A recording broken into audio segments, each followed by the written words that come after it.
Hi friends, welcome to PVK guidance. ఎలా ఉన్నారండి? ఎలా చదువుతారు మిత్రులారా? ఈరోజు తెలుగు సాహిత్యానికి సంబంధించినటువంటి కొన్ని బిట్లు, అలాగే తెలుగు వాచకం 8వ తరగతి నుంచి మరికొన్ని బిట్స్ మీకు అందించేటువంటి ప్రయత్నం చేశాను. ఇటు ఎస్టీటీ వరకు, TGT, PGT, school assistant Telugu వరకు ఎంతో ప్రయోజనకరంగా ఉంటాయని ఆశిస్తున్నాను. మరి ఒక బిట్స్ ఒకసారి ప్రాక్టీస్ చేయండి. ఇది తెలుగు వాచకం నుంచి తయారు చేసినటువంటి బిట్స్. ఇందులో మొదటి బిట్, మాత్రా ఛందస్సుతో లయబద్ధంగా ఉండి శబ్ద సౌందర్యం ఉట్టిపడే తెలుగు సాహిత్య ప్రక్రియ ఏది?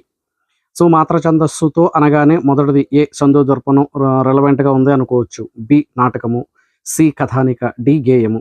దీనికి కరెక్ట్ ఆన్సర్ వచ్చి గేయం అండి. మాత్ర ఛందస్సుతో లయబద్ధంగా ఉండి గాన యోగ్య ప్రధానమై శబ్ద సౌందర్యంతో ఉట్టిపడే తెలుగు సాహిత్య ప్రక్రియ గేయం, పాట అండి.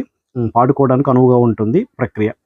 తర్వాత భాగవత పురాణాన్ని బట్టి ఉగ్రసేనుని రాజధాని ఏది? భాగవత పురాణాన్ని బట్టి ఉగ్రసేనుడి రాజధాని ఏది? యాత్రా చరిత్రలో భాగంగా వస్తుంది. అశోక నగరము, వార్ధా, ఢిల్లీ, డి మధుర నగరము. ఆన్సర్ డి మధుర నగరం అండి.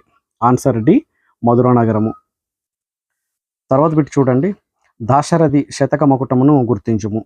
శతకమునకు ప్రధానంగా ఉన్నటువంటి నియమం ఏంటంటే మకుటం అనేటిది ఉండాలి, 4వ పాదం. ఆ మకుటాన్ని గుర్తించండి. దాశరథి కరుణాశ్రయ అనేది బి. రాజు ఉనివే దాశరథి, మానాథ నారాయణ దాశరథి, డి దాశరథి కరుణాపయోనిధి. దీనికి సరైనటువంటి మకుటము దాశరథి కరుణాపయోనిధి. ఆప్షన్ డి రైట్ ఆన్సర్ అండి.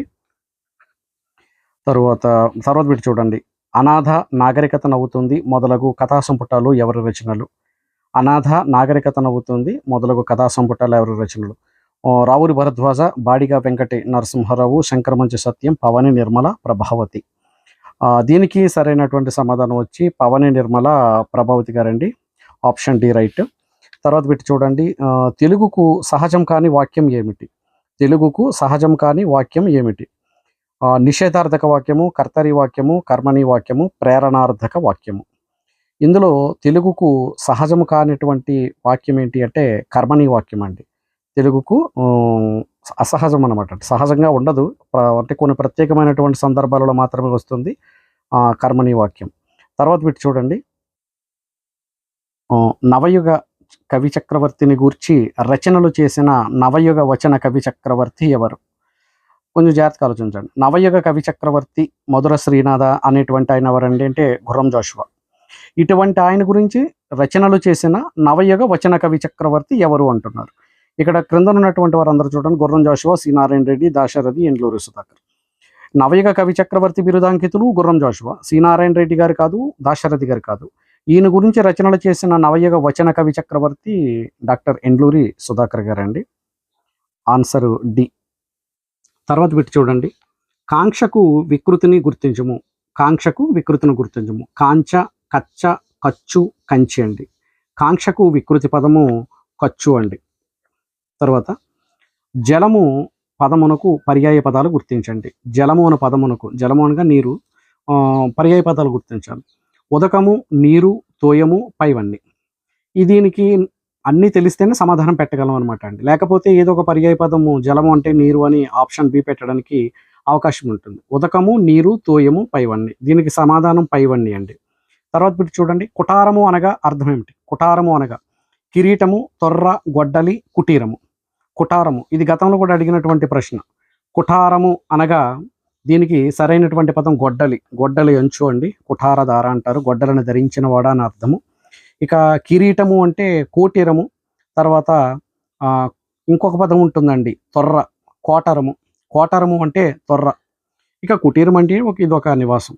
తర్వాత పెట్టి చూడండి, ఇక్కడ అంటే 3 కూడా కొంచెం రెలవెంట్గా ఉంటాయి. కిరీటము, తొర్ర, గొడ్డలి అంటే కుటారము, కోటరము, ఈ 2 కూడా కొంచెం కన్ఫ్యూజ్గా ఉంటాయి అనమాట అండి.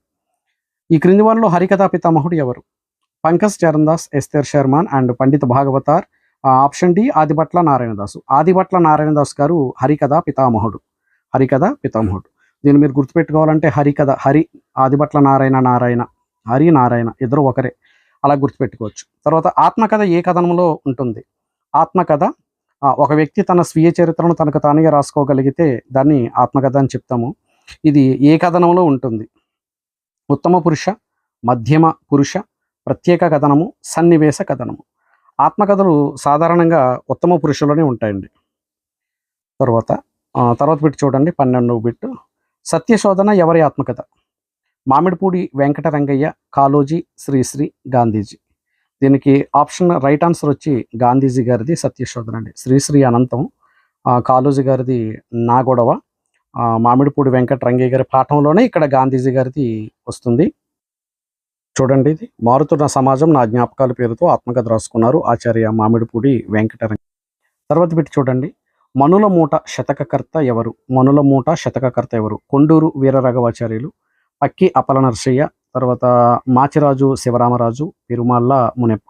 చూడండి, కొండూరు వీరరాఘవాచార్యులు గారి రచన ఏంటి అంటే మిత్ర సహస్ర శతకం. పక్కి అప్పల నరసయ్య గారి రచన కుమార శతకము మరియు కుమారి శతకము. మాచిరాజు శివరామరాజు గారి శతకం మనుల మూట. మాచిరాజు మాట మనుల మూట అంటాం, ఒక ఆప్షన్ సి రైట్ ఆన్సర్ అండి. అలాగే పెరుమాళ్ళ మునెప్ప విద్యా శతకం.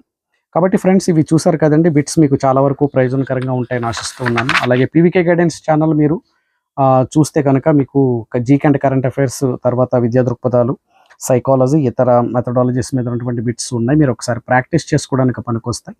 తర్వాత డిఎస్సి అప్డేట్స్ కూడా మీకు ఛానల్ అందించేటువంటి ప్రయత్నం అయితే చేస్తున్నాను. సబ్స్క్రైబ్ చేయండి, షేర్ చేయండి, లైక్ చేయండి.